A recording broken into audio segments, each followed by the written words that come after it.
है मोहम्मद का कोई जन्नत में जाएगा, कोई दोज़ख में पहुंचे। मदीने की तरफ दौड़े दीवाना मोहम्मद का। अल्लाहुम्मा सल्ली अला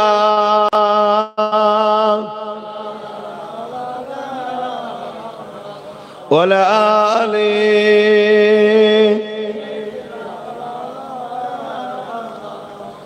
कलमे ला इलाहा इल्लल्लाह, ला इलाहा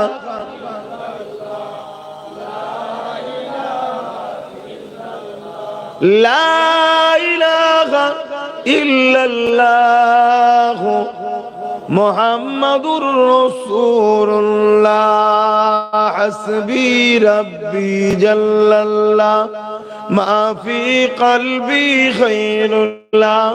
हस्बी रब्बी जल्लल्लाह मा फी क़ल्बी खैरुल्लाह। नूर मुहम्मद सल्लल्लाह हक़ ला इलाहा इल्लल्लाह, ला इलाहा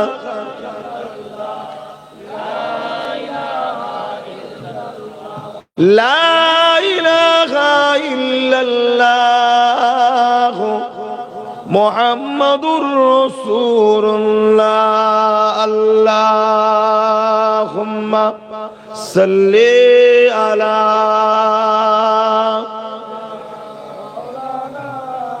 वला आले सय्यदना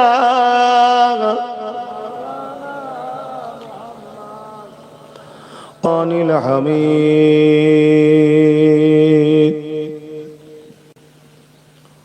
वमा खलक़तुल जिन्ना वल इंसा इल्ला लियअबुदून।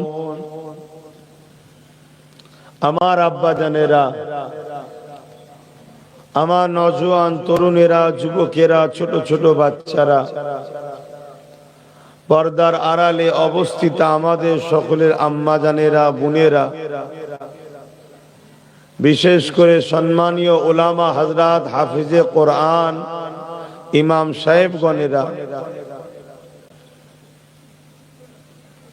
আপনাদের নন্দীগ্রামে তো আসা খুবই কম হয়। আমার এই ওনার তো নাম কালু চাচা, তাই নাকি? ওটাই ভালো না? আচ্ছা আচ্ছা, যাক, বাপ মা আদর করে যেমন রেখেছে। আমার ওই বাবাজি, চাচাজি, তিনি আহলে সুন্নাত ওয়াল জামাত নামে আমি একটা সংগঠন করি। লক্ষ্য ধর্মপ্রেম, দেশপ্রেম, মানব প্রেম। এটা অরাজনৈতিক সেবামূলক ধর্মীয় সংগঠন। তা বাপ এই সংগঠন এলাকায় কিছু ভালোবাসার মানুষদের নিয়ে করে এবং এই সংগঠন থেকে ধর্ম প্রচার, ধর্মপ্রেম, ধর্মেরও কাজ করানো হয়। তাই গতবারও এসেছিলাম, আবার এই বছরে আসলাম।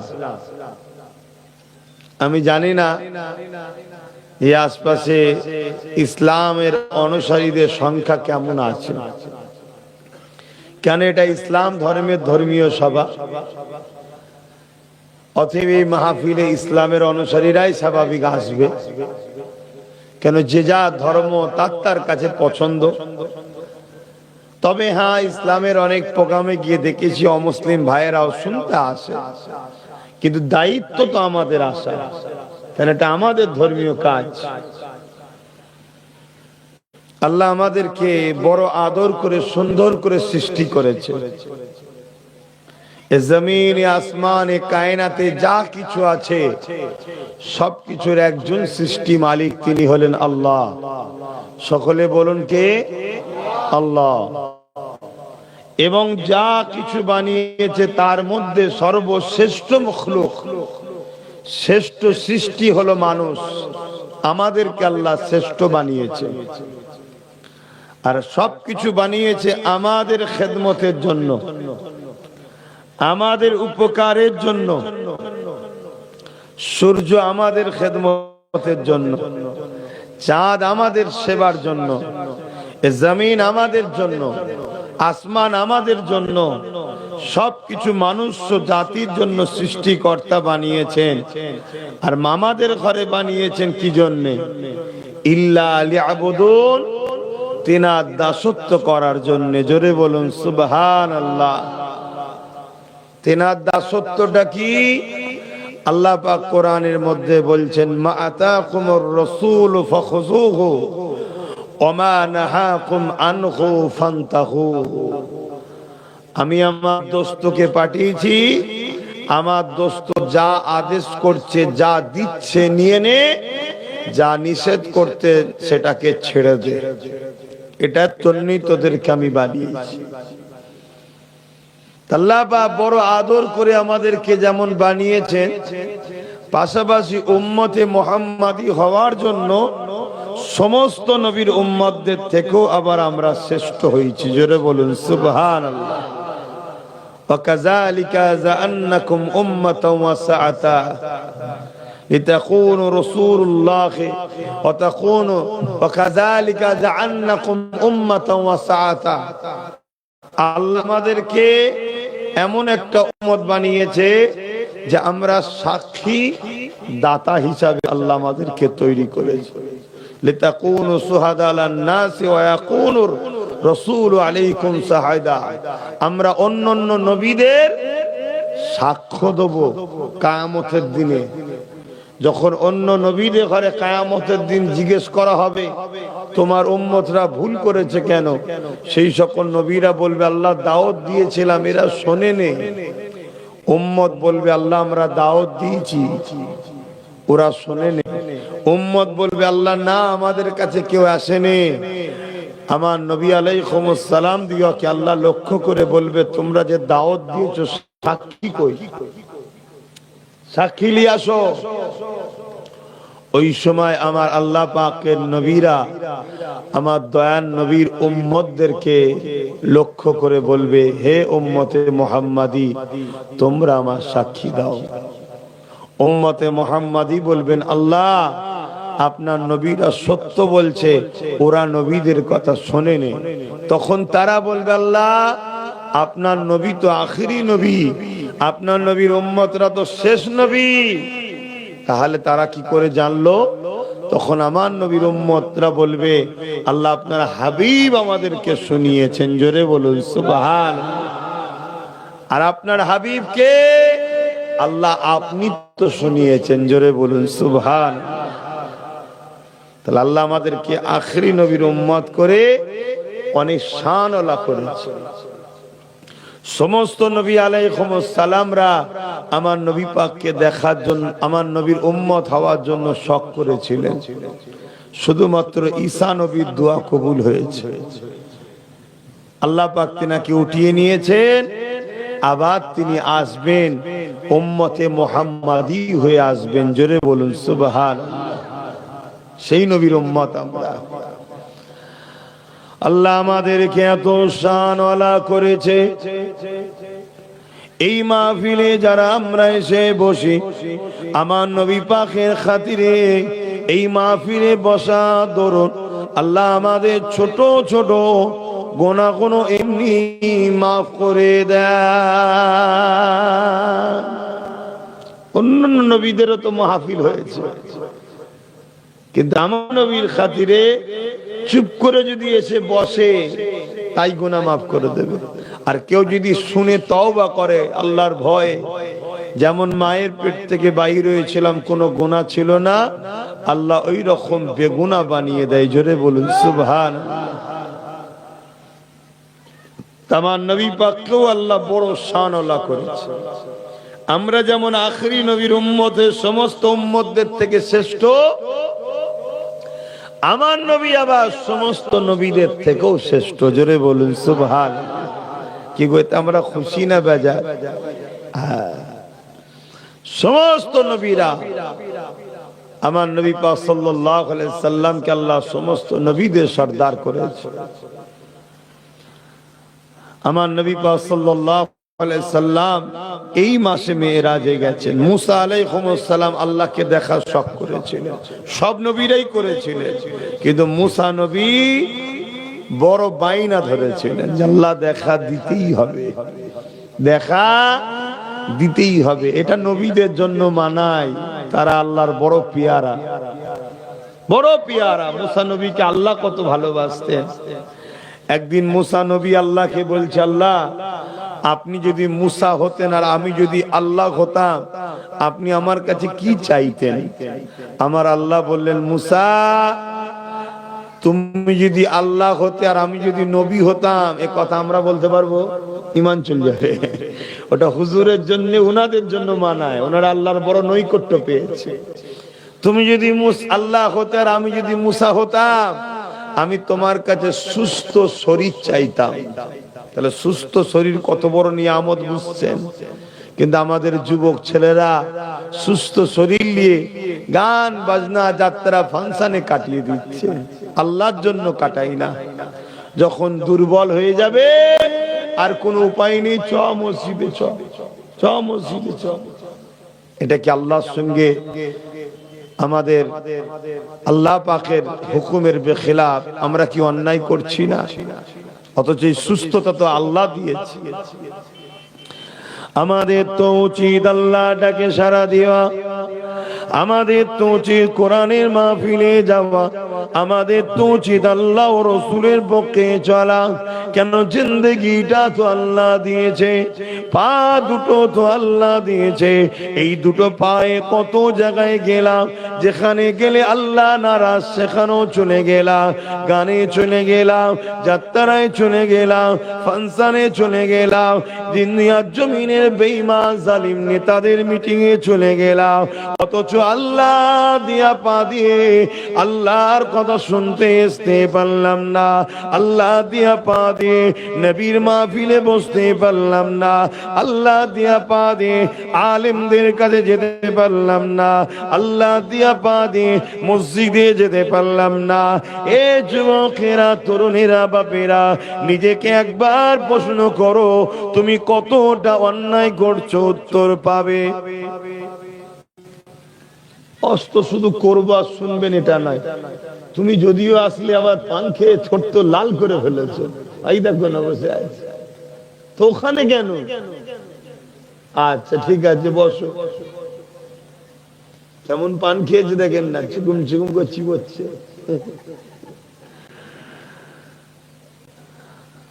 আমার নওজওয়ানেরা, তরুণেরা, বাপেরা, নিজেকে চিনতে শেখেন। কে আপনার মালিক, কেন আপনাকে বানিয়েছে, এই বিষয়গুলো একটু জানো। কেননা মৃত্যু অবশ্যই সবার হবে।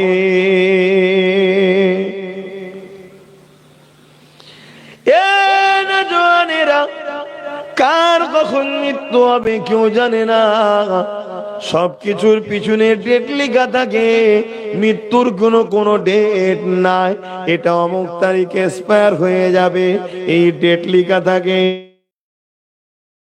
ডেট ছিল, যাবার কোনো ডেট নাই। কাকে কখন ডাকবে আল্লাহ ভালো জানে।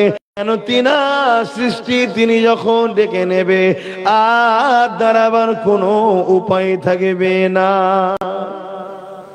কি গো, পারবে কেউ রুখে রাখতে? কারণ আমাদের শরীরে যে জানটা আছে, আত্মাটা আছে, এ কারো কথা শোনে না।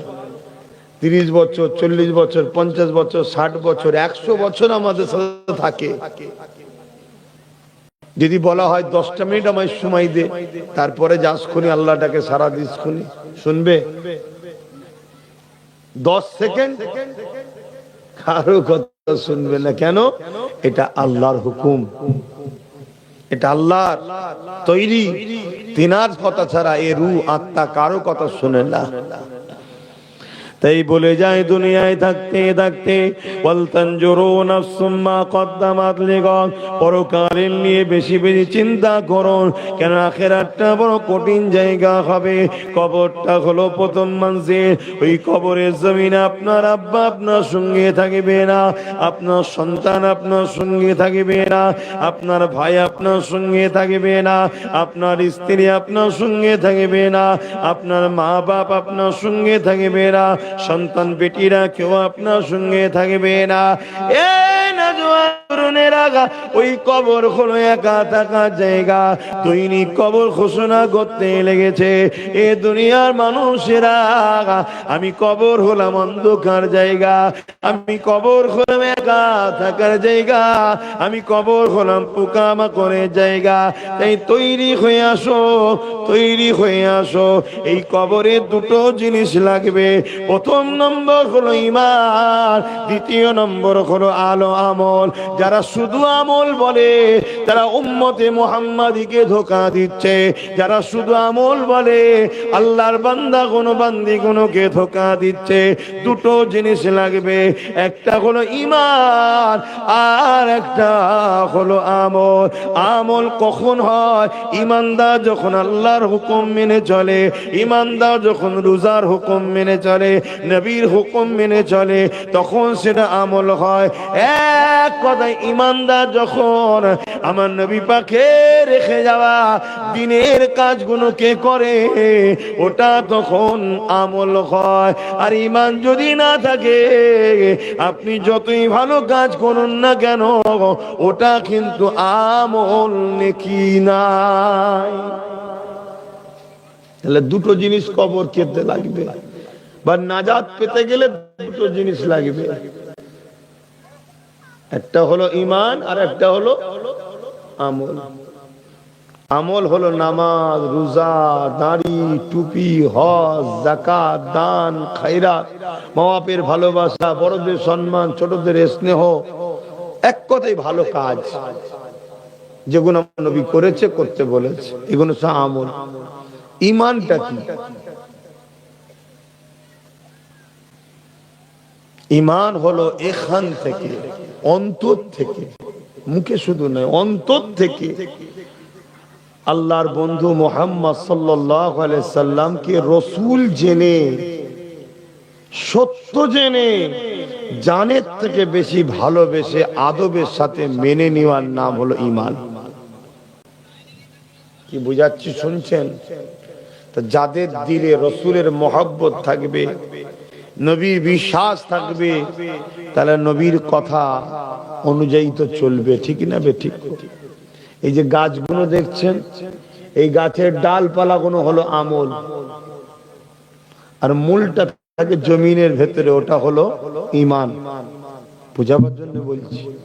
এই গাছগুলো ধরুন, আমরা যদি কেউ ডালপালা কম থাকে বা কেটে দেয়, বনের সময় এই এই আবহাওয়ায় সব পাতা শুকিয়ে ঝরে যায়, গাছটা কি মরে যাবে? জোরে বলুন, কেন মরবে না? ওর মূল ঠিক আছে, ও আবার গজাবে। তা আমল আগে নয়, আগে হলো ঈমান।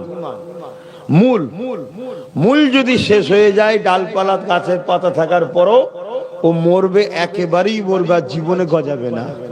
আর মূল যদি ঠিক থাকে, ও একদিন না একদিন আবার গজাবে।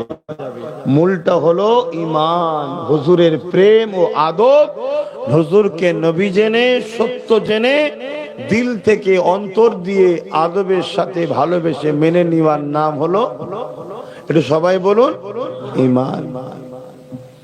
এই ঈমানদার যখন নামাজ পড়বে, আমল হবে। ঈমানদার যখন রোজা রাখবে, নেকি হবে। ঈমানদার যখন হজ করবে, নেকি হবে। যদি ঈমান না থাকে, নামাজ পড়ে, নেকি বলুন হবে না। ঈমান যদি না থাকে, হজ করে হবে না।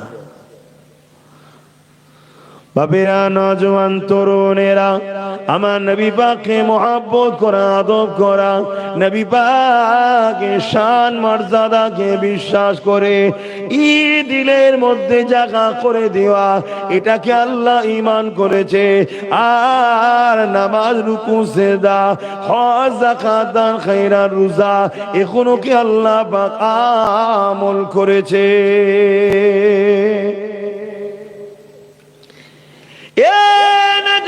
তরুণেরা, যদিও কারো জিন্দেগিতে আমল কম হয়ে যায়, কিয়ামতের দিনে আল্লাহ চাইলে তাকে নাজাত করে দিতে পারে। যদি নাজাত নাও দেয়, ও যদি ধরা পড়ে যায়, আল্লাহ ওকে জাহান্নামে দেবে। আমল করাম করার জন্য যতগুলো পাপ হয়েছে, পাপকে সংশোধন করিয়ে ঈমান থাকা দরুন আবার তাকে জান্নাতি বানিয়ে দেবে। এ যুবকেরা, তরুণেরা, বাপেরা, এই বলে দিয়ে যায়, কবরের জমিনে যাবার আগে ঈমান মজবুত করে নাও, আমলের জিন্দেগি তৈরি করে নাও, তবে আখিরাতে নাজাতটা পাওয়া যাবে। এই মাসেতে আমার নবী পাকের মেরাজ হয়েছিল। এ যুবকেরা, অবিশ্বাসীরা মানবে কি না মানবে ভিন্ন বিষয়, মুসলিম সমাজের মধ্যে আমার নবীর উম্মাত দাবিদারদের মধ্যে একটা অংশই মেরাজকে সন্দেহ করতে লেগেছে, এই মেরাজকে অবিশ্বাস করতে লেগেছে, এই মেরাজ সম্বন্ধে তাদের ভুল ধারণা তৈরি হয়েছে। কেননা তারা মনে করে রাতে সামান্য সময়ের মধ্যে এমন করে মসজিদে হারাম থেকে মসজিদে আকসা পর্যন্ত, ওখান থেকে 7 আসমান পাড়ি দিয়ে সিদরাতুল মুনতাহা পার হয়ে আল্লাহ পাকের আরশে আজিমে গেলেন, আবার ওখান থেকে ফিরে আসলে, এটা কি করে হতে পারে? শুনছেন তো নাকি? মসজিদ হারাম থেকে মসজিদে আকসা এটাই কয়েক মাসের রাস্তা।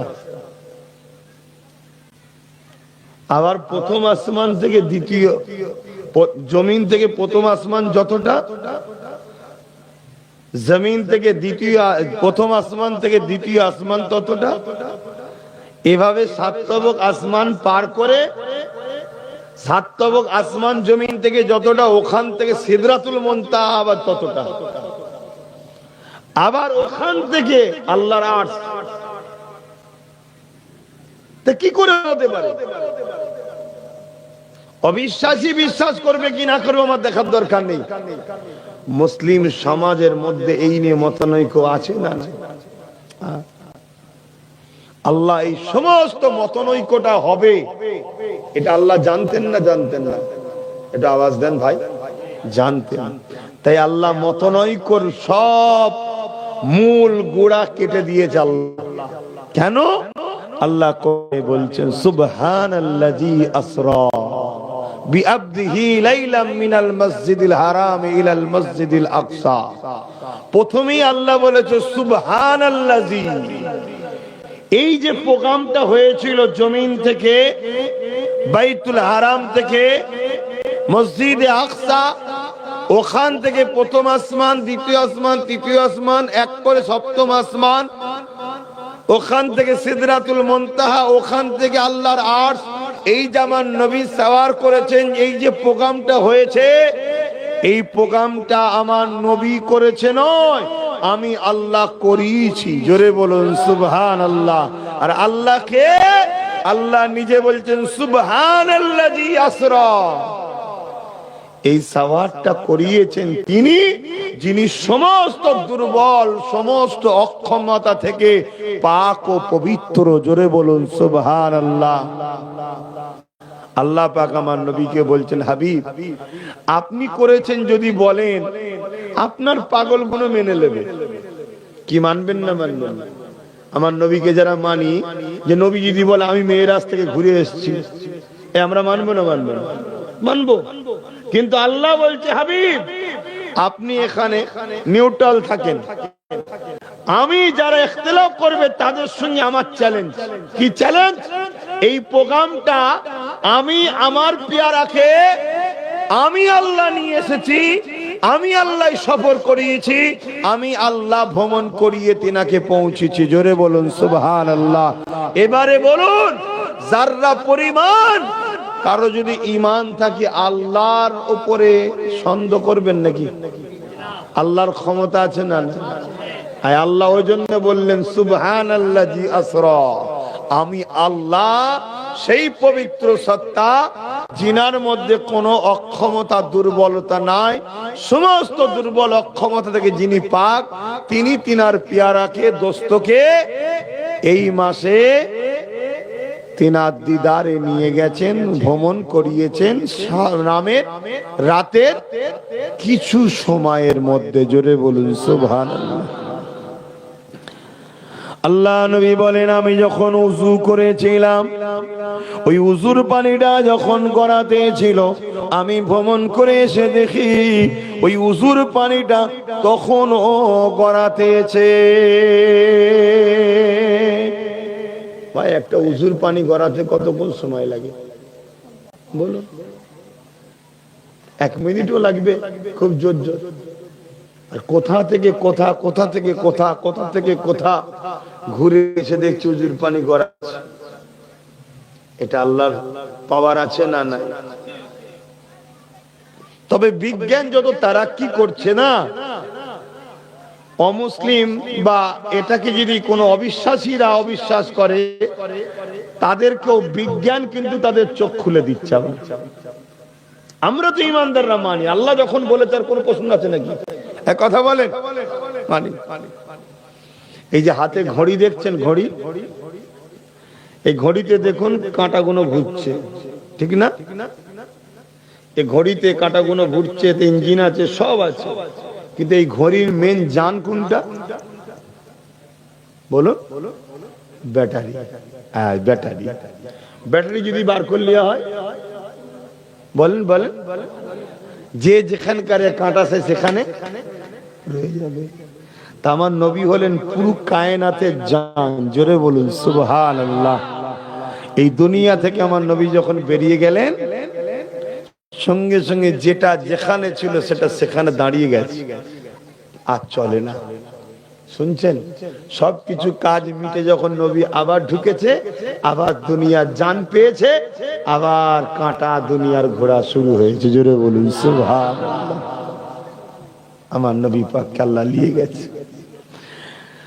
আসেন বাবেরা, আমার নবী পাকের একটু মেরাজের কথা বলবো, কেননা এই মাসে হয়েছে। কি গো, শুনবেন তো নাকি?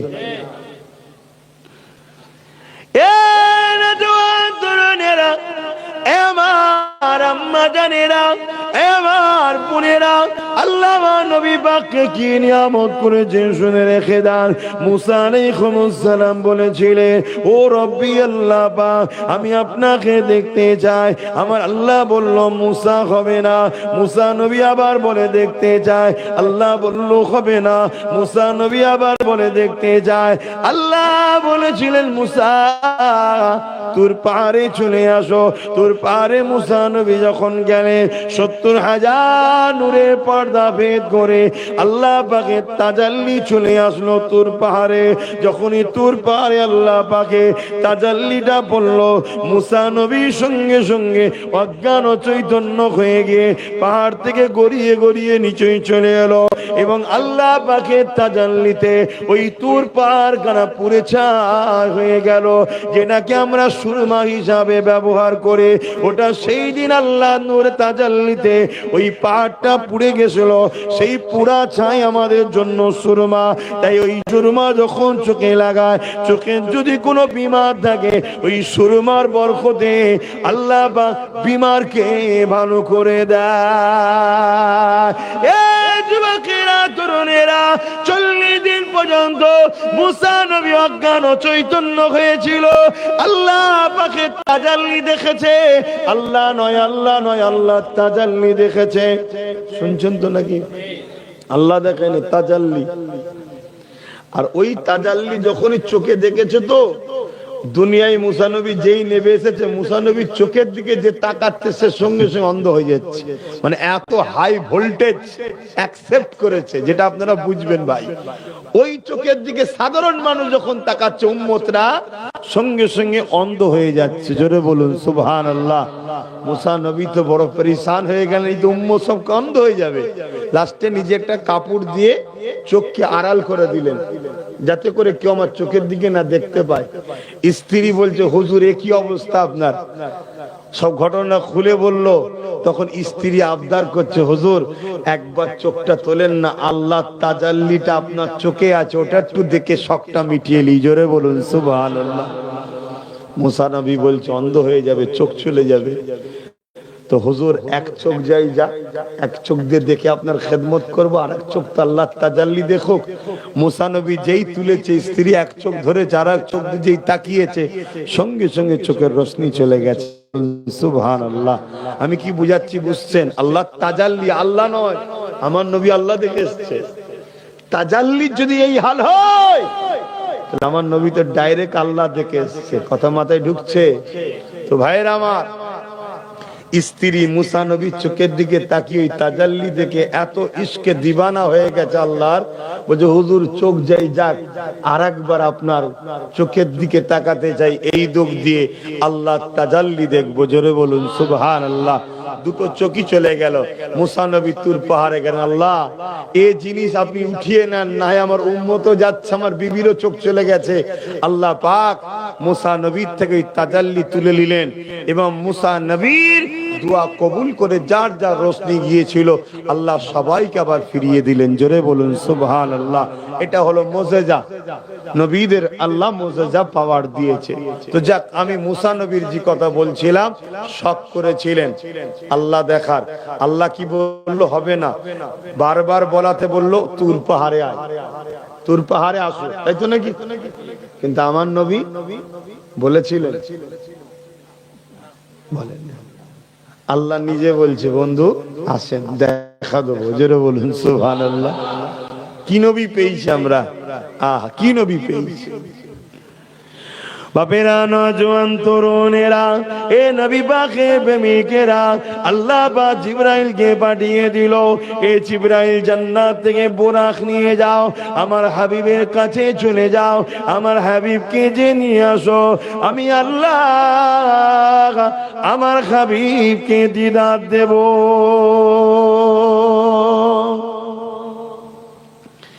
এ তরুণেরা, ভাইয়েরা বোনেরা, আল্লাহ আমার নবী পাককে কি শানওয়ালা করেছে। সেই নবীকে আল্লাহ ঈমানের মার্কাজ করেছে। এই মক্কা জমিনে মানুষ যদি গিয়ে এক রাকাত নামাজ পড়ে, 1 লক্ষ রাকাত নামাজের সওয়াব হয়। মদিনায় গিয়ে 1 রাকাত নামাজ পড়লে 50,000 রাকাত নামাজের সওয়াব হয়। কেন? মক্কা হলো ঈমানের মার্কাজ নয়, মক্কা হলো আমলের মার্কাজ। ওখানে 1 রাকাত নামাজ পড়লে 1 লক্ষ রাকাত নামাজের সওয়াব হয়। কিন্তু মদিনা আমলের মার্কাজ আল্লাহ বানাইনে, মদিনাকে আল্লাহ ঈমানের মার্কাজ বানিয়েছে। অর্থাৎ মদিনাওয়ালার কদমে পড়ে ঈমানকে ঠিক করেলে তারপরে আমার বাইতুল্লাহতে আয় আমল করার জন্য 1 রাকাত নামাজ পড়বি, আমি আল্লাহ 1 লক্ষ রাকাত নামাজের সওয়াবটা দেব। এ যুবকেরা, তরুণেরা, বাপেরা, এ নবী পাকের প্রেমিকেরা, আমার নবী পাককে জিবরাইল নিতে চলে এলো। কিন্তু আমার নবী পাক ওদিন নিজের হুজরায় না শুয়ে উম্মে হানি হুজুরের ঘরে শুয়েছিলেন। কেন শুয়েছিল এই বিষয়টা একটু জানা দরকার। আমার নবীর আদবের জন্য নবী পাকের ঘরের বাইরে থেকে নবীকে ডাকা হারাম, শুনছেন তো? আর নবীর বিনা হুকুমে নবীর ঘরে প্রবেশ করাটাও হারাম। তা নবী যদি ঘুমায়, জিবরিল তো বাইরে থেকে এসে ডাকতে পারবে না, ওটাও নিষেধ। আর ঢুকতেও পারবে না বিনা ইজাজতে, ওটাও নিষেধ। তাই উম্মে হানি হুজুরের ঘরে শুয়েছিলেন। জিবরিল এসে দেখছেন আমার নবী ঘুমাচ্ছে। ভাই ঘুমালে কি করতে হয়? ডেকে তুলতে হয়। হুজুর আসসালাতু আসসালামু আলাইকা রাসূলুল্লাহ, কি আদব করে বা কোনো ভাবে ডেকে তুলতে হবে, তুলে মেসেজ দিতে হবে, হুজুর রেডি হন, আল্লাহ আপনাকে দাওয়াত দিয়েছে, এই তো কাজ নাকি? আমি আপনি হলেন ওটাই করতাম, কিন্তু জিবরিল তো ওটা করেনি। জিবরিল আল্লাহকে জিজ্ঞেস করছে, আল্লাহ আপনার হাবিব তো ঘুমাচ্ছে, আমি কিভাবে তুলবো? কি বলছি শুনছেন? কেন জিবরিল জানে যিনি ঘুমাচ্ছে ইনি অন্য কেউ নয়, ইনার নূর থেকেও আল্লাহ আমি জিবরিলকে বানিয়েছে। জোরে বলুন সুবহানাল্লাহ। অতএব ইনাকে ডাকতে হবে কিভাবে, ওই ডাকারও একটা আদব আছে, এই ডাকার সিস্টেমটাও আল্লাহ শিখাবে। আমি জিবরিল যদি এক্সট্রার মাতামারি নিজে থেকে যদি ডাকতে যায়, না জানি যদি বিয়াদবি হয়ে যায়, আমি ধ্বংস হয়ে যাব। কি বুঝাচ্ছি বুঝছেন? আজ উম্মত আমরা ধ্বংসের দিকে কেন? আমাদের দিলে হুজুর নাই। আমরা দাবি করি নবীর উম্মত, নবীর যে আদব করা দরকার, নবীর যে প্রেম দরকার, নবীর যে ভালোবাসা দরকার, নবীকে যে আল্লাহ শান ওয়ালা করেছে, ওটা আমাদের দিলে দুর্বল। এই দুর্বল বানানো হয়েছে, বড় প্ল্যান করে বানানো হয়েছে। কেন পৃথিবীতে যুগে যুগে জালিম যারা এসেছে, ইসলামকে মিটাবার যারা চেষ্টা করেছে, তারা যুগে যুগে দেখেছে মুসলমানদের হাতে অস্ত্র ছিল না, ম্যান পাওয়ার ছিল না, মানি পাওয়ার ছিল না, মুসলমানদের কোনো রাজ ক্ষমতাও ছিল না, তারপরেও কিন্তু ওদেরকে কেউ হারাতে পারেনি।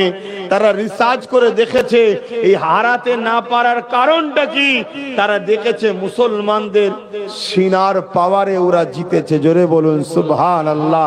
অর্থাৎ ঈমানের পাওয়ার। কিসের পাওয়ার? ঈমান।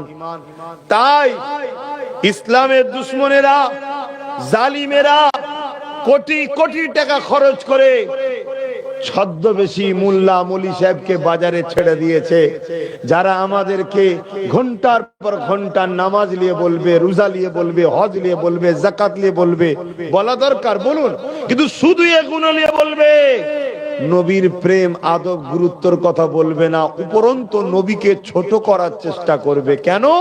নবী দিলে থাকলে ঈমানের পাওয়ার থাকবে। ঈমান যদি থাকে, আজকের কেন্দ্র সরকার ওয়াকফ নিতে চাইছে, নিতে পারবে? জোরে বলো। আর যদি ঈমান চলে যায়, আমরা দুর্বল। কেন? আমরা যতবার জিতেছি কিসের জোরে জিতেছি? জোরে বলো। ঈমানের জোরে।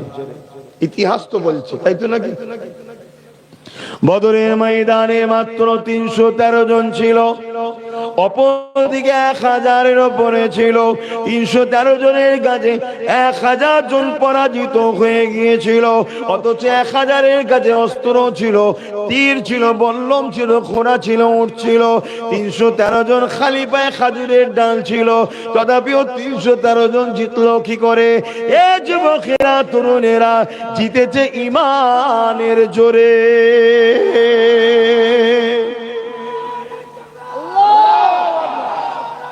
আল্লাহ। সেই ঈমান যদি আমাদের মধ্যে থাকে, আমরা যতই দুর্বল হই, সিনার পাওয়ারে জিতেছি, জিতবো ইনশাল্লাহ। জোরে বলুন ইনশাল্লাহ। তাহলে এই সিনা থেকে ঈমান বার করতে হবে না? হবে না? তো বার করবে কে? বলুন। মুসলমান কাকে মানে? আলেম উলামাদের, ঠিক না বেটি? তাই তো নবী বলল, উলামা দুই ধরনের, একটা খায়রুল উলামা, একটা শাররুল উলামা। একটা ভালো উলামা, একটা খারাপ উলামা। ভালো উলামা কে? যে দেখবেন আপনাকে নবীর সঙ্গে জুড়তে চাইছে। জোরে বলুন সুবহানাল্লাহ। আর যদি নবীর সঙ্গে না জোরে, জানতে হবে এ আমাদের সিনার পাওয়ারকে বার করতে লেগেছে। শুনছেন তো? বাবেরা, নওজোয়ান তরুণেরা, হযরত আবু বকর সিদ্দিক নাম আপনারা সবাই শুনেছেন, ইসলামের প্রথম খলিফা ছিলেন। এই যুবকেরা, তরুণেরা, তিনি আমার নবী পাকের হাতে হাত দিয়ে বায়াত হয়ে গেলেন। এমন করে আরেকটা ব্যক্তির নাম বলছি শোনে, যে ব্যক্তিটার নাম হলো আব্দুল্লাহ ইবনে উবাই, সেও আমার নবী পাকের হাতে হাত দিয়ে বায়াত হয়ে গেল। এ যুবকেরা, তরুণীরা, বাপেরা, আবু বকর সিদ্দিক নবীকে ইক্তেদা করে নামাজ পড়ে, আব্দুল্লাহ ইবনে উবাইও নবীকে ইক্তেদা করে নামাজ পড়ে। ওয়াজ কোন মন দিয়ে শুনে যান, মন দিয়ে শুনে। এ নওজওয়ানেরা, আবু বকর সিদ্দিক নবীর সঙ্গে হজ করেছে, আব্দুল্লাহ ইবনে উবাইও নবীর সঙ্গে হজ করেছে। আবু বকর সিদ্দিক নবীর সঙ্গে জিহাদে গেছে, আব্দুল্লাহ ইবনে উবাইও নবীর সঙ্গে জিহাদে গেছে। আবু বকর সিদ্দিক দান করেছে, আব্দুল্লাহ ইবনে উবাইও দান করেছে। আবু বকর সিদ্দিকের দাড়ি, টুপি, জুব্বা, পাগড়ি ছিল, আব্দুল্লাহ ইবনে উবাইয়েরও দাড়ি, টুপি, জুব্বা, পাগড়ি ছিল। কিন্তু মজার বিষয়, শোনার বিষয়, আবু বকর সিদ্দিক দুনিয়া জমিন থেকে জান্নাতের সার্টিফিকেট পেয়েছে, আর আব্দুল্লাহ ইবনে উবাই জাহান্নামী হয়ে গেছে। কারণ কি? এদিকেও দাড়ি, ওদিকেও দাড়ি, এদিকেও টুপি, ওদিকেও টুপি, এদিকেও জুব্বা, ওদিকেও জুব্বা, এদিকেও নামাজ, ওদিকেও নামাজ, এদিকেও হজ, ওদিকেও হজ, এদিকেও জিহাদ, ওদিকেও জিহাদ। একজন জান্নাতের সার্টিফিকেট পেচ্ছে, আর একজন জাহান্নামী হয়ে যাচ্ছে। কারণ কি? খুব ভালো করে বোঝেন, দুনিয়া তো শেষ হয়ে যাবে, আখিরাতও যাবে।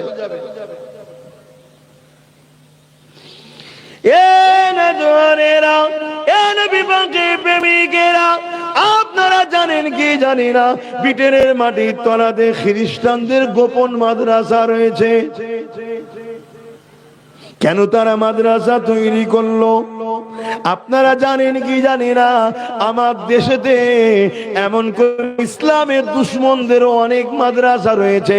আপনি ভাববেন ইসলামের দুশমনরা কেন মাদ্রাসা করেছে, কেন করেছে? শুনে রেখে দেন, ওই মাদ্রাসাতে অর্থ দিয়ে উলামাদের ঘরে ভর্তি করে তাদের মাধ্যম দিয়ে কোরআনকে রিসার্চ করা হচ্ছে, হাদিসকে রিসার্চ করা হচ্ছে। কোন পথে হাঁটলে উম্মতকে মিটানো যাবে, কোন পথে হাঁটলে মুসলমানকে শেষ করা যাবে, ওই পথগুলো সেখান থেকে বার করা হচ্ছে। এবং আমার নবীর দিনের উম্মতগুলোকে মিটাবার জন্য ওই সকল মাদ্রাসা থেকে 2 নম্বর মুসলমান আলেম তৈরি করা হচ্ছে, যারা সমাজের মধ্যে জড়িয়ে যাবে, ঘন্টার পর ঘন্টা নামাজের বয়ান করবে, ঘন্টার পর ঘন্টা রোজার বয়ান করবে, ঘন্টার পর ঘন্টা তাফসীরুল কোরআনের নামে বিভিন্ন নবীদের ওয়াকিয়া শুনবে, ঘন্টার পর ঘন্টা কোরআন পড়াবার নামে, তাফসীরুল কোরআনের নামে, বুখারী পড়াবার নামে বিভিন্ন বিষয়ে আলোচনা করতে থাকবে। কিন্তু আমার নবী পাকলে আলোচনা করতে থাকবে না, কেননা তাদের উদ্দেশ্য হলো আমাদের অন্তর থেকে ঈমানকে বার করে নেওয়া।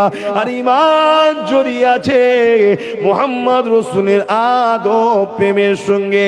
আমরা যে বলি আকীদা ঠিক করো, আকীদা বলি না, বলি না? আকীদাটা কি? উকুদ থেকে এসেছে আকীদা, অর্থাৎ কোন জিনিসের সঙ্গে শক্তভাবে গাঁট বেঁধে নেওয়া। শরীয়তে আকীদা বলতে নবীর প্রেম আদবের সঙ্গে শক্তভাবে গাঁট বাঁধা। আমি কি বুঝাচ্ছি আপনারা বুঝতে পারছেন তো নাকি? আকীদা ঠিক করো, নাই দুর্বল হয়ে যাচ্ছে আমরা। হুজুর না থাকলে সব শেষ।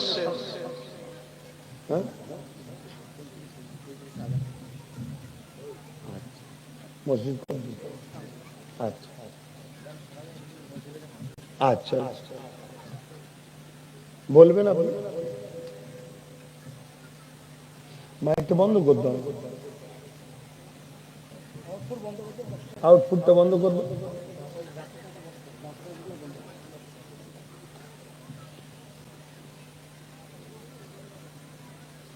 বন্ধ করেছে? বাপজান আমার শুনছেন তো নাকি? অসুবিধা হচ্ছে আপনাদের? ঈমান ইতিহাসের পাতা বলছে মুসাইলামাতুল কাজ্জাব নামে একটা ব্যক্তি বেরিয়েছিল, আপনার নাম হয়তো অনেকে শুনেছেন। আমার নবী পাক ইন্তেকালের পরে পরেই ইসলামের দুশমন রাষ্ট্রগুলো মুসাইলামাতুল কাজ্জাব নামে একটা লুবি মৌলানা, সে আলেম ছিল, জাননেওয়ালা, তাকে 90,000 সৈন্য দিল, 90,000-এর উপরে অস্ত্র দিল, অনেক ধন দৌলত টাকা পয়সা দিল, দিয়ে মুসাইলামাতুল কাজ্জাবকে বলল তুই নবী দাবি কর। শুনছেন? মুসাইলামাতুল কাজ্জাব উম্মতে মুহাম্মাদির মধ্যে একটা বিভ্রান্তি করে দিল, নিজেকে নবী দাবি করলো। হযরত আবু বকর সিদ্দিক তখন খলিফাতুল মুসলিমিন, তিনি বলতে লাগলেন, এ নবীর সাহাবারা, আমি মুসাইলামাতুল কাজ্জাবের কাছে যাব, তাকে আমি বুঝাবো যে তুমি মিথ্যা কাজ করছো, অন্যায় করছো, যেখানে কোরআন বলছে ওয়ালাকির রাসূলুল্লাহ ইয়া খাতামান নবীন, নবী হলো শেষ নবী, তুমি মিথ্যা দাবি করছো। যদি সে না বোঝে, আমি আবু বকর তার বিরুদ্ধে সংগ্রাম করব। জোরে বলুন সুবহানাল্লাহ। কেন আমার নবীর খতমে নবুয়াতের পক্ষে দাঁড়িয়ে কথা বলা, এটা আমাদের জন্য ঈমান। জোরে বলুন সুবহানাল্লাহ। হযরত আবু বকর সিদ্দিক চলে গেল, যাবার পরে তাকে বুঝাতে লেগেছে সাথে 10,000 সৈন্য আছে। কত? 10,000 সাহাবা আছে সিদ্দিক আকবরের সাথে। আর মুসাইলামাতুল কাজ্জাবের কত? 90,000। সিদ্দিক আকবর তাকে বুঝাচ্ছে, আবু বকর সিদ্দিকের কথা শুনছে না, সে ভাবছে আমার দিকে 90,000 আছে আর সিদ্দিক আকবরের দিকে 10,000 আছে, এই সুযোগে এর ঘরে শহীদ মেরে দেবো। কথা বুঝে আসছে? কিন্তু হঠাৎ করে সিদ্দিক আকবরের সৈন্যদের উপরে, সাহাবাদের উপরে মুসাইলামাতুল কাজ্জাব তার বাহিনী হামলা করে দিল। আবু বকর সিদ্দিক বললেন ডিফেন্স করো, জান বাঁচানো ফরজ, ডিফেন্স করো, ডিফেন্স করো। কিন্তু আল্লাহ শান দেখুন, 10,000-এর কাছে 90,000 সৈন্য বাহিনী পরাজিত হয়েছিল। জোরে বলুন সুবহানাল্লাহ। কিসের জোরে? আজও যদি কেন্দ্র সরকার মনে করে যে এদের হাতে কোনো ক্ষমতা নাই, এদের হাতে কিছু নেই, আর নেই, সব আমার ক্ষমতা, সব জায়গায় আমার লোক, ফোর্স আমার, মিলিটারি আমার, পুলিশ আমার, রাজ্য কোনো যে সিএম আছে সেগুলো আমাদেরই, সব যা খুশি করে মুসলমানকে শেষ করে দেবো, তাহলে ইতিহাসটাও শোনা দরকার। ঠিক তো নাকি? আরো একটা ইতিহাস শোনা দরকার। কি শোনা দরকার না শোনা দরকার নাই? মসজিদে আকসা জেরুজালেমে, যেটাকে আজকে ইহুদিরা দখল করতে চাইছে, কি মসজিদে আকসা, এর আগে মসজিদে আকসাকে সেলিবিয়ারা দখল করেছিল। পৃথিবীর তৎকালীন সময় সেলিবিয়ারে ছিল সব থেকে শক্তিশালী, মসজিদে আকসাকে দখল করে রেখেছিল। হযরতে সালাউদ্দিন আইবি রাহমাহুল্লাহ 12,000 সৈন্য নিয়ে মসজিদে আকসাকে উদ্ধার করার জন্য রওনা দিলেন। কত হাজার সৈন্য? 12,000। তো মসজিদে আকসার কিছুটা দূরে গিয়ে দাঁড়িয়ে গেলেন।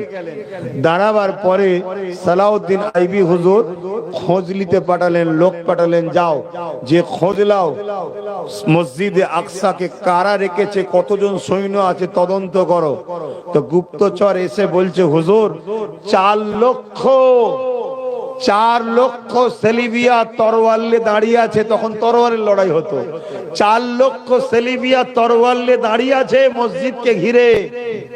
আর সালাউদ্দিন আইবির কত? 12,000। সালাউদ্দিন আইবি পরের দিন খুতবায় দাঁড়িয়ে গেলে, আমার সৈন্যরা 4 লক্ষ সেলিবিয়া দাঁড়িয়ে আছে, এই লড়াই বিশাল বড় লড়াই হবে। আমি সালাউদ্দিন তোমাদেরকে ইজাজত দিলাম, যার ইচ্ছা খুশি আমার সাথে আসতে পারো, আর না হয় ঘরে ফিরে যেতে পারো। সালাউদ্দিন আইবির 12,000 সৈন্য কি বলেছিলেন জানেন? ও সালাউদ্দিন আইবি আমাদের কমান্ডার, আমাদের সেনাপ্রধান, আমরা পৃথিবীর অন্য কারো সৈন্য না, আমরা সালাউদ্দিন আইবির সৈন্য, যে প্রতিদিন রাসূলুল্লাহর উপরে 1000 বার দরুদ শরীফ পড়ে এবং তাহাজ্জুদের নামাজ ছাড়া ঘুমায়নি। সেই সালাউদ্দিনের সৈন্য হয়ে সৈন্য দেখে পালাবো কেন? 4 লক্ষ কেন, 40 লক্ষ থাকলেও আমরা যাব, মসজিদকে উদ্ধারও করব। জোরে বলুন সুবহানাল্লাহ। এটা কিসের জোর? ওই ঈমান যদি না থাকে, 40 কোটি ভারতে মুসলমান আছে, লাভ আছে? সরকারি হিসাবে 22-23 বলবে, আমার হিসাব বলে যাচ্ছি। আর আমার হিসাব মানে এ অন্তরের খোরাকের কথা, এ খাতা কলমে পাবেন না। কথা বুঝে আসছো তো নাকি? হ্যাঁ, 40 কোটির উপরে ভারতে মুসলমান আছে। যদি ঈমান না থাকে, তাহলে ঈমানটা বার করতে কারা পারবে? মোল্লা মৌলী সাহেবরাই পারবে তো নাকি? তা মোল্লা মৌলী সাহেবদের পিছনে হুকুমত পয়সা দেবে, শাসক অর্থ দেবে, যাও ইমাম টাকা লাও, মৌলী সাহেব টাকা লাও, পীর সাহেব টাকা লাও, বক্তা টাকা লাও, কি কাজ তোমাদের? এদেরকে সব দাও, দাড়ি দাও, টুপি দাও, নামাজ দাও, রোজা দাও, হজ দাও, সব দাও, ওই গাছের গুড়াটা কেটে লাও। মূলটা শুনছেন তো নাকি? পাতা থাকে থাক, ডাল থাকে থাক, কাটতে গেলে বাইরের লোক দেখতে পেয়ে যাবে, এই ডাল কাটছিস কেন রে, এই ডাল কাটছিস কেন? লোক বলবে গাছের গোড়ায় বসো, যে আমি দরদি পানি দিচ্ছি কিন্তু গরম পানি দাও। গাছ থাকবে কেন? মূল শেষ, একেবারেই শেষ। তা আমাদের ঈমান লুটা হচ্ছে না হয়নি? চিনতে হবে বক্তা উলামা, বক্তা চিনতে হবে মুফতি মাওলানা, এদের ভাষা আমার নবীর শান মর্যাদার পক্ষে যাচ্ছে না বিরুদ্ধে যাচ্ছে। কথা শুনছেন তো? কিছু কিছু মানুষ এমনও কথা বলে যে ঠিক আছে নবীকে সম্মান করতে হবে, কিন্তু বড্ড বাড়াবাড়ি হয়ে যাচ্ছে। এই বাড়াবাড়ি হয়ে যাচ্ছে বলবে যারা, তারাও হলো মুনাফিক। শুনছেন না শোনেননি? কেন? আমার আল্লাহ আমার নবীর মাকামের কোন সীমানা রাখেনি, তাহলে বাড়াবাড়ি বললো কি করে? বাড়াবাড়ি কখন হয়? যে এই আলটা যদি কেটে ওই দিকে যায়, বড্ড বাড়াবাড়ি হচ্ছে, ঠিক তো নাকি? তা সীমানাই যখন আল্লাহ রাখেনি, তুমি মোল্লা বাড়াবাড়ি বললে কেন? কথা মাথায় ঢুকছে না? ঢোকে না? আল্লাহ খুলে আমার নবীর শান মর্যাদা করে দিয়েছে, জোরে বলুন সুবহানাল্লাহ। আমার নবীর কত শান জানেন? এই জানেন? কেউ জানেন? এ কোনো লিমিট আছে? আমি একটা ছোট্ট নমুনা বলে যাচ্ছি। আমরা বলি না ইন্নাল্লাহা ওয়া মালাইকাতাহু ইউসাল্লুনা আলান নবী, আল্লাহ তিনার হাবিবের উপরে দরুদ পাঠাই, বলি না? বলি না? আল্লাহ দরুদটা কি আমাদের মতো আল্লাহ পড়ে নাকি? আল্লাহুম্মা সাল্লি আলা মুহাম্মাদ ওয়া আলা আলি মুহাম্মাদ আল্লাহ পড়ে নাকি? তাহলে কি আল্লাহ দরুদটাকে ইমাম বুখারী বলতে লেগেছেন, আল্লাহ দরুদ হলো আল্লাহ ফারিস্তাদের মজলিস তৈরি করে, ফারিস্তাদেরকে একত্রিত করে, ওই মজলিসে আমার আল্লাহ ফারিস্তাদের লক্ষ্য করে আমার নবীর শান মর্যাদা বাড়াতে থাকে। আমি যতক্ষণ হজ করতে উঠেছি, 1 ঘন্টা মতো হোক বা 1 ঘন্টা 10 মিনিট হোক, এতক্ষণের মধ্যে আমার আল্লাহর আমার নবীর কত লক্ষ গুণ যে মাকাম আপডেট করে দিয়েছে, বাড়িয়ে দিয়েছে, তার কোনো শেষ নেই। জোরে বলুন সুবহানাল্লাহ। এমন কোন সেকেন্ডের টাইম নেই যখন নবীর শান মর্যাদা আল্লাহ বাড়াচ্ছে না।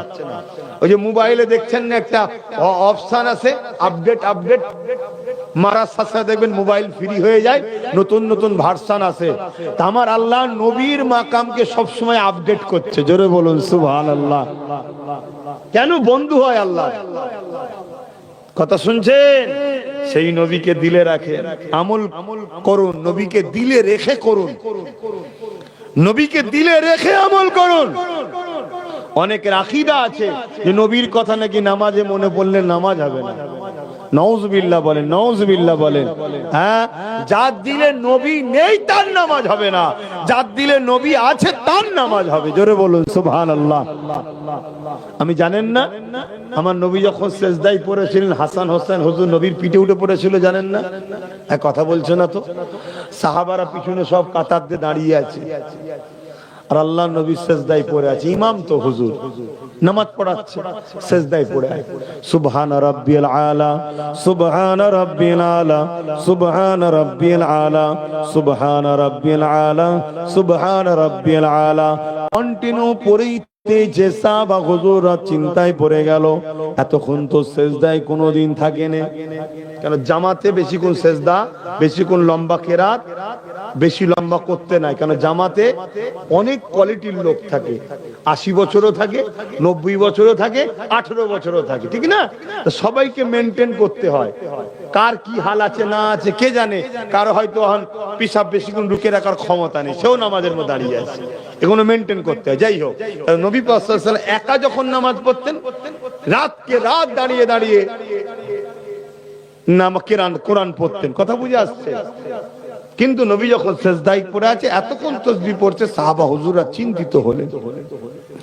একজন সাহাবী হুজুর বললেন, আমি অবাক হয়ে গেলাম, আমি অনেকক্ষণ হয়ে যাবার পরে আমার মনের মধ্যে একটা ভয় এসে গেল, কোন দুশমনেরা আগিয়ে এসে আমার নবী পাকের কোনো ক্ষতি করে দিল নাকি।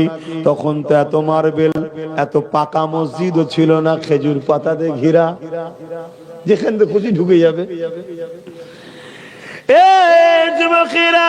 এই সাহাবী বলেন, আমি তাই আস্তে আস্তে মাথা তুলে দেখতে লেগেছি আমার নবী পাকের কেউ ক্ষতি করে দিল নাকি, কেন এতক্ষণ সিজদা, এত লম সিজদা নামাজে জামাতের সাথে নবী কখনো দেননি। আমি মাথা তুলে অবাক হয়ে গেলাম, আল্লাহ নবীর পিঠে ইমামে হাসান হুসাইন বসে রয়েছে, আর নবী আমার সিজদায় পড়ে রয়েছে। সুবহান রাব্বিল আলা, সুবহান রাব্বিল আলা, সুবহান রাব্বিল আলা। এখনো ছেলেগুলো নাবেনে, তাই তো আবার বলছে সুবহান রাব্বিল আলা, সুবহান রাব্বিল আলা, সুবহান রাব্বিল আলা। এখনো পিঠে বসে আছে। নবী নামাজ পড়ছে, আল্লাহ আর নবীর অন্তর কোথায়? কোথা বুঝতে পারছেন না? হাসান হোসেনের দিকে, হুজুরের দিকে, তাই তো নাকি? যে এখনো পিঠে বসে আছে, আহা পাতা তুললে ছেলে দুটো পড়ে যাবে। এই শুনছেন না শোনেননি? তাহলে ফতোয়া দেবেন নবীর নামাজ হয়নি। আচ্ছা, হাসান হোসেন হুজুর নাই, জান্নাতি যুবকদের সর্দার, অনেক সম্মান ব্যাপার, ঠিক আছে। নবীর আওলাদ, নবীর খানদান, নবীর কি বলে ঘরের সন্তান, ঠিক আছে। হযরতে সাহাবী বলছেন, আমি হাত বাড়িয়ে হাসান হোসেনকে নামাতে যাচ্ছিলাম, আল্লাহ নবী বগলের ভেতর দিয়ে হাত দিয়ে আমাকে ইশারা করছে। শুনছেন? হাদিস বলছি, বাপের গল্প বলছি নি, হাদিস বলছি। আল্লাহ নবী হাত বাড়িয়ে ইশারা করছে, তাহলে নবী সাহাবী হাত বাড়াচ্ছে, ওদিকেও খেয়াল আছে, আবার মানাও করছে। ফতোয়া দেবেন নাকি নবীর নামাজ হয় না? কিছু মাথায় ঢুকছে? আমার নবীকে চেনেন, নবীকে চেনেন, নবীকে চেনেন, ঈমান বাড়ান, ঈমান বাড়ান, ঈমান বাড়ান। না চতুর্দিকে যা লেগেছে, আর বিশেষ করে তোমরা যে এলাকার লোক, ও আল্লাহু আকবার, তোমাদের তো যা চিল্লাচ্ছে বলার মতো নয়, কখন কি বকছে কোনো ঠিকই নেই। বুঝতে পারছেন না? পারেন? কিছুদিন আগে তোর মাথায় সেকুলার ভূত ছিল, এখন আবার কমনাল ভূত ধরেছে। কে কি যে বলছে কোনো ঠিক নেই। এজন্য বলি ঈমান বাড়ান। ঈমান যদি থাকে, পৃথিবীর কোন শক্তি আপনার মোকাবেলায় দাঁড়াতে পারবে না। ইতিহাস তার প্রমাণ দিচ্ছে। এই ভারতবর্ষের বুকে হতভাগা আকবর কোরআনের বিরুদ্ধে দ্বীনে ইলাহি বার করেছিল, আর মুজাদ্দিদ আল-ফিসানি রাহমাহুল্লাহ তিনি আকবরের বিরুদ্ধে সংগ্রামের ঘোষণা দিল। মুজাদ্দিদ আল-ফিসানি গুটি কত আলেম উলামা খিলে ময়দানে গেলেন, আর আকবর রাজ ক্ষমতা আছে, তার পিছনে হাজারো মুফতি মাওলানা বক্তা সব যে দাঁড়িয়ে গেল। মুজাদ্দিদ আল-ফিসানি হাত তুললেন, আল্লাহ আপনি তো বলেছেন হকের পক্ষে আপনি, তা আপনি যদি আমাদের পক্ষে এখন যদি সাবনা দেন, তার কবে দেবেন? আপনি সাহায্য করুন। আল্লাহর পক্ষ থেকে সাহায্য এলো, বিশাল তুফান এসে হতভাগা আকবর ও তার পক্ষে যত মুফতি মাওলানা ছিল সব আল্লাহ মেরে জাহান্নামে ঢুকিয়ে দিল। হকের পক্ষে আল্লাহ, মনে রাখবেন। কথা শুনছেন না শোনেন? ঈমান ঠিক করে বাবেরা, নওজোয়ান তরুণেরা, হযরত আবু বকর সিদ্দিকের কথা বলছিলাম, আব্দুল্লাহ ইবনে উবাইয়ের কথা বলছিলাম, একটু বলে দিই নাকি? এ যুবকেরা, তরুণেরা, হযরত আবু বকর সিদ্দিককে জিজ্ঞাসা করা হলো, হুজুর আপনার নামাজ আছে, আব্দুল্লাহ ইবনে উবাইয়েরও নামাজ আছে, আপনি নবী পাককে ইক্তেদা করে নামাজ পড়েছেন, আব্দুল্লাহ ইবনে উবাইও নামাজ পড়েছে, আপনি রোজা রেখেছেন, আব্দুল্লাহ ইবনে উবাইও রোজা রেখেছে, আপনি হজ করেছেন, আব্দুল্লাহ ইবনে উবাই হজ করেছে, আপনি যাকাত দিয়েছেন, আব্দুল্লাহ ইবনে উবাই যাকাত দিয়েছে, আপনি দাড়ি টুপি জুব্বা পাগড়ি আছে, আব্দুল্লাহ ইবনে উবাইর রয়েছে, আপনি জান্নাতের সার্টিফিকেট পেলেন, ও জাহান্নামের ঘোষণা পেয়ে গেল। এর কারণটা কি? হযরত আবু বকর সিদ্দিক বলেছিল, হে নবী সাহাবারা, হে দুনিয়ার মানুষেরা, ওর যা রয়েছে আমি আবু বকরেরও তাই রয়েছে, কিন্তু আমার যা আছে ওর তা নাই। কি আপনার রয়েছে ওর নাই, ওর কি আছে আপনার রয়েছে? হযরত আবু বকর সিদ্দিক বললেন, নামাজ, দাড়ি টুপি এখনো সব ওরও আছে আমারও আছে, কিন্তু আমার যা আছে ওর তা নাই। আমার হৃদয় আল্লাহ নবীর প্রেম ও আদব রয়েছে, যেটা ওর অন্তরে নাই। ও দাড়ি টুপি নামাজ রোজা করতে পারে, কিন্তু ওর হৃদয় নবীর প্রেম না থাকার জন্য, আদব না থাকার জন্য আল্লাহ ওকে জাহান্নামী করে দিয়েছে। আর আমি আবু বকরকে আল্লাহ জান্নাতি বানিয়ে দিয়েছে।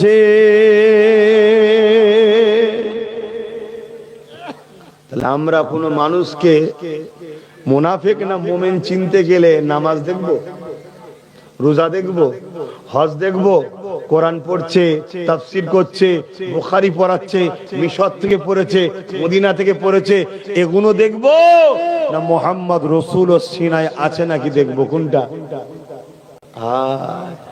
নবীর প্রেম, আদব, মর্যাদা, নবীর আজমত, নবীর রিফাত, নবীকে আল্লাহ যে শান দিয়েছে ওটা দিলে আছে নাকি দেখতে হবে। কেন? যেমন সোনা চেক করতে গেলে হিরে দিয়েও চেক হয় না, অন্য কোনো পাহাড় পাথর দিয়ে চেক হয় না, চেক হয় কোষ্টি পাথর দিয়ে, তাই তো নাকি? ঠিক ইমানদার আর মুমিন চেক করতে গেলে মুহাম্মদ রাসূলকে সামনে নিয়ে আসতে হবে। জোরে বলুন সুবহানাল্লাহ।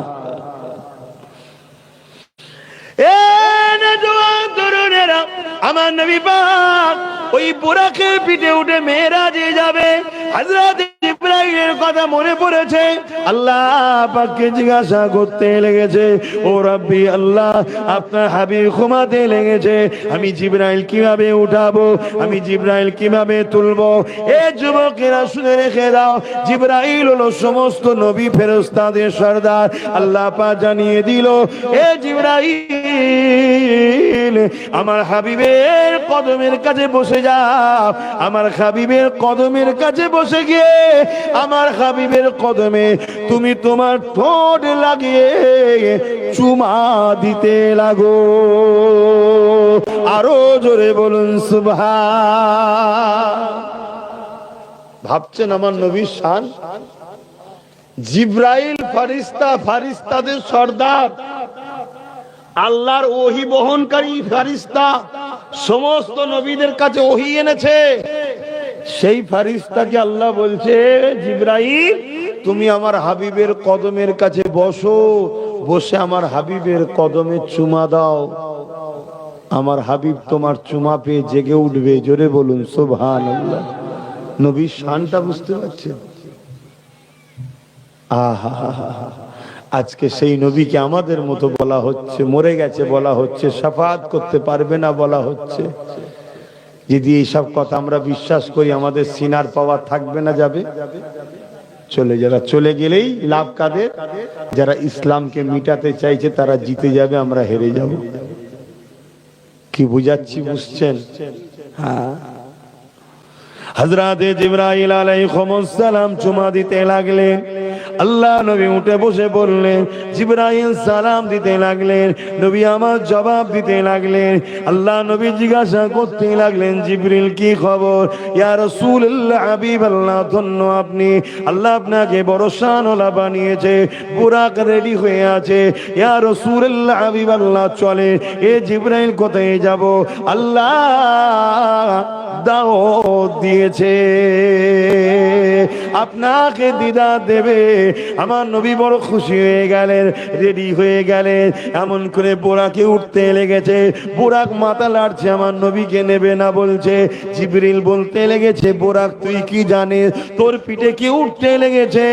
দোনো জাহানের সুলতান উঠতে লেগেছে, আল্লাহর দোস্ত উঠতে লেগেছে। ওই সময় বোরাক বলতে লেগেছে, এ জিবরাইল আমি জানি, আল্লাহ আমাদেরকে জানিয়েছে, বোরাকদের লক্ষ্য করে আল্লাহ জান্নাতে ঘোষণা দিয়েছিল, এ বোরাকেরা তোমাদের পিঠে চেপে আমার দোস্ত আমার দিদারে আসবে। ও জিবরাইল, সেদিন থেকে আমি জানি, তবে জিবরাইল শুনে রেখে দাও, কেন আমি নিতে চাইছি না, কেন তুমি নিতে চাইছো না? বোরাক বলতে লেগেছে, আমার রাসূলুল্লাহ আজ আল্লাহ দিদারে যাবে, বড় খুশিতে রয়েছে। এই সুযোগটাকে আমি একটা জিনিস আদায় করে নিতে চাই। কি আদায় করে নিতে চাও? আল্লাহ নবীকে লক্ষ্য করে বোরাক বলে, ইয়া রাসূলুল্লাহ, হাবিবাল্লাহ, জান্নাতে অনেক বোরাক আছে, জান্নাতীরা ওটা চেপে চেপে ঘুরে ঘুরে জান্নাতে বেড়াবে। ইয়া রাসূলুল্লাহ, হাবিবাল্লাহ, আপনার মতো সাইন্সাকে আমার পিঠে আজকে চাপাবো, কাল জান্নাতে অন্য কারো পিঠে চাপবে, এটা আমি বুরাক দেখে থাকতে পারবো না। আজ আপনাকে ওয়াদা করতে হবে, আপনি জান্নাতে আমার পিঠে শুধু চাপবেন, অন্য কারো পিঠে চাপবেন না। হুজুর বিয়াদবি নেবেন না, আমি আপনাকে ভালোবাসি, এই সুযোগটাকে আমি কাজে লাগাতে চাই। আল্লাহ নবী মুচকি হাসলেন, খুশি হলেন, বুরাকের মাথায় হাত বুলিয়ে দিয়ে বলতে লাগলো, এ বুরাক শুনে রেখে দাও, আমি রাসূলুল্লাহ রাসূলুল্লাহ কথা দিলাম আমি তোমার পিঠেই জান্নাতে ঘুরবো। হায় হায়, বুরাক মানুষ নয়, গাধার থেকে একটু ছোট, খচ্চরের থেকে একটু বড়, দুটো ডানা আছে। সেই বুরাক আল্লাহর একটা সৃষ্টি, কিন্তু মানুষ না, জীব জন্তুর মধ্যে পড়ে। মানুষ হলো আশরাফুল মখলুকাত। বুরাকের থেকেও সম্মানীয় দামি হলো মানুষ, ফেরেশতার থেকেও দামি সম্মানীয় হলো মানুষ, আশরাফুল মখলুকাত। বুরাক আশরাফুল মখলুকাত নয়, শুনছেন তো নাকি? সেই বুরাক নবী চিনেছে, আর আমরা মানুষও নবী চিনতে পারলাম না, নবীকে পেয়ার করতে পারলাম না।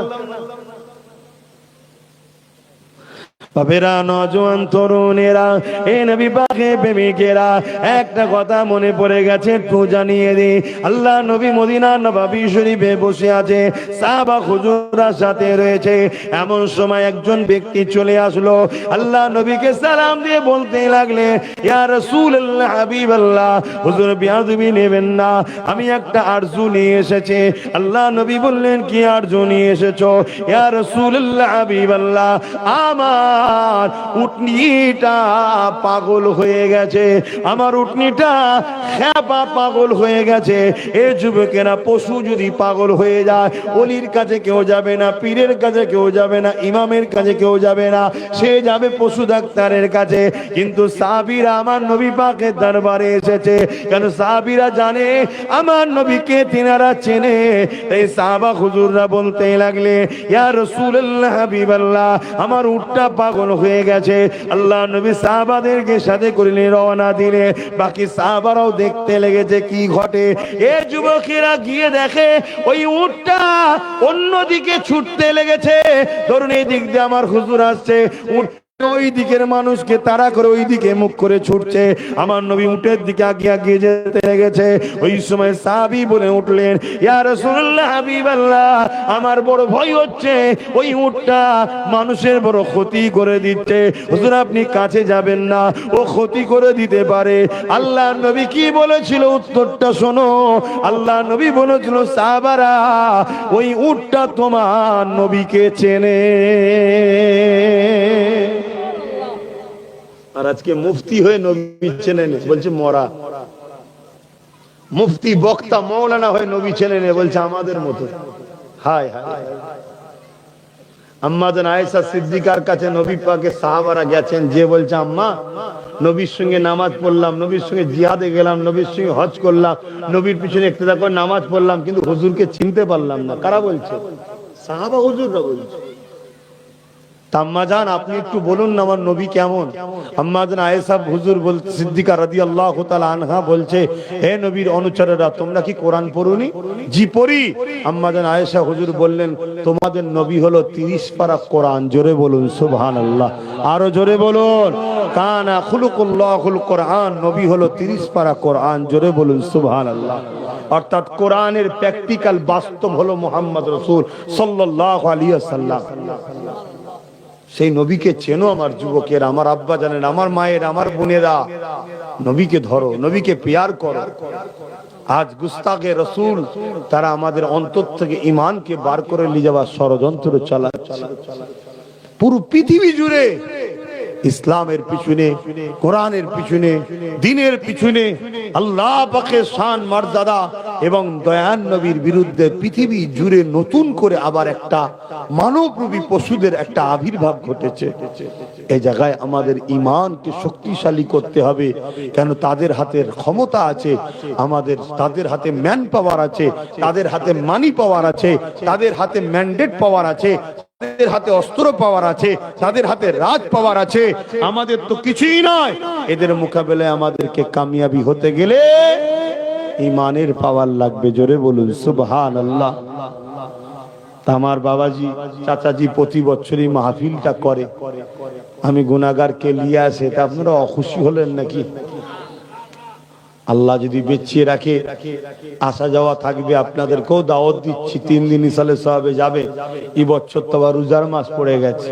আর এমনি দিন যদি কখনো যান, শুক্রবার দেখে যাবেন। সকাল 10টা থেকে 12টা দরবারে থাকি। আসুন এখন একটু হুজুরকে সালাম দেবো। ইয়া নবী সালাম,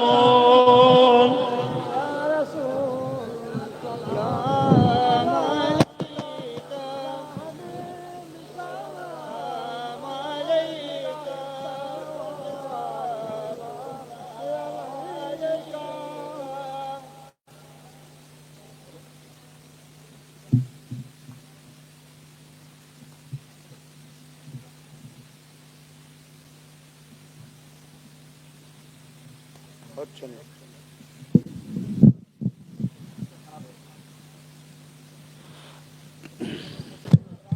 طلع البدر علينا من ثنيات الوداع وجب الشكر علينا ما دعا لله أحداي يا نبي سلام يا رسول سلام يا حبيب صلوات الله يا نبي মদিনা হতে সব কিছু পারে দেখিতে মোদের লাশ কবরে রাখিলে লইবেন আপন করে আনবি সালাম ইয়া রাসূল সালাম ইয়া হাবিব সালাম সালাওয়াতুল্লাহ। এই দাঁড়ানুলি আমাদের মধ্যে একটা মতনৈক্য আছে, তাই না? মতনৈক্য করবেন না। যদি কেউ বসে সালাম দেয় তার বিরুদ্ধে আমাদের কোনো ফতোয়া নাই। কেন? এটা ফতোয়ার ব্যাপার নয়, এটা প্রেম ও আদবের ব্যাপার। আপনি বসে দেবেন, আপনার প্রেমের ব্যাপার, আপনার আদবের ব্যাপার, আপনি জবাব দেবেন। শুনছেন? কিন্তু আমি কিভাবে প্রেম করব সেটা আপনি কেন শিখাবেন? আমি আমার নবীকে প্রেম ও আদবের সাথে দাঁড়িয়ে দিই। কেন দিই? কোরআনে আছে, সাহাবা হুজুরদের দিয়েছে, হাদিসেও আছে। জোরে বলুন সুবহানাল্লাহ। মনে রাখবেন, মাসলা মাসাইল মাথায় থাকে আর প্রেম আদব এখানে থাকে। এটা এখান থেকে হচ্ছে। আল্লাহ কোরআনে ইশারাতান বলেছে, সল্লু দরুদ পড়ো ওয়া সাল্লিমু সালাম দাও তাসলিমা, দিবার মতো করে সালাম দাও। সবথেকে উত্তম ভক্তি, ভালোবাসা, আদবের সাথে সালাম দাও। জোরে বলুন সুবহানাল্লাহ। হাদিস পাকে আছে, আমার নবীর সাহাবারা বাবুল আদব কিতাবুল কিয়াম নবী পাককে দাঁড়িয়ে দাঁড়িয়ে সালাম দিতেন। জোরে বলুন সুবহানাল্লাহ। আজকে মদিনা শরীফে যান, লাইভ মদিনা দেখুন, বাবু সালাম দে যারাই ঢুকছে সব নবীকে দাঁড়িয়ে সালাম দিচ্ছে। জোরে বলুন সুবহানাল্লাহ। আর একটা কমন ব্যাপার, আমরা সালাম দেবো, অনেকে বলে দরুদ তাহলে বসে দেন কেন? দরুদ বসে দিই এ কারণে, দরুদ পড়লে নেকি হয়। দরুদ পড়লে কি হয়? নেকি হয়। নেকি তো বসে বসে লিয়া যায়, কিন্তু সালামটা দিলে হুজুর জবাব দেবে, বসে লি কি করে?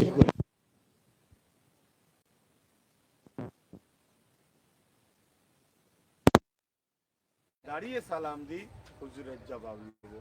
আসেন সকলে আবার পড়িয়া নবী